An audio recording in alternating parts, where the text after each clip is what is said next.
Hello guys, सबसे पहला मेरा प्यार भरा पहला नमस्कार। छोटू को ढेर सारा प्यार। मैं हेमा कार की बाखला अपने न्यू ब्लॉग में सबका स्वागत करती हूँ। हम लोग गए थे उत्तरायणी कौतिक लुधियाना में हुआ था ये 9 फरवरी को। उत्तरायणी तो चल गई पर मैंने छोटे छोटे वीडियो क्लिप्स बनाए हुए हैं, वो मैं वीडियो लेट डाल दी जरा। हम आए यहाँ उत्तरायणी मेल में, अंकल बंद भी आए हैं, वाले भी आए हुए हैं।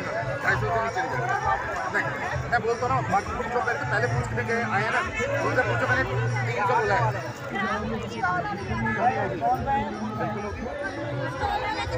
सारे लोग खरीद भी रहे हैं।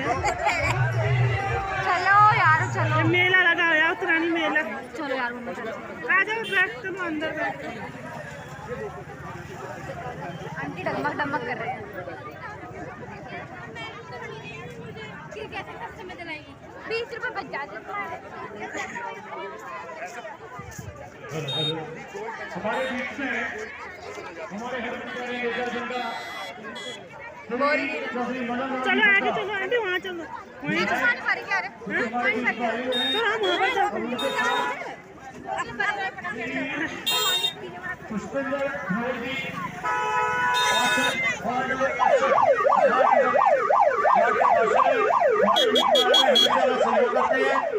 और यही हमें उनसे आशा है कि हमेशा ऐसा सहयोग करते रहे।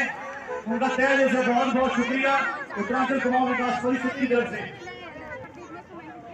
हमारे बीच में श्री बीटी रूपराय सरपंच बलौकी और श्रीमती ममता डुंगरियाल सरपंच बचन सिंह नगर पधारे हुए हैं। आपका उत्तरांचल कुमाऊं विकास परिषद के इस प्रांगण में हार्दिक स्वागत है, अभिनंदन है।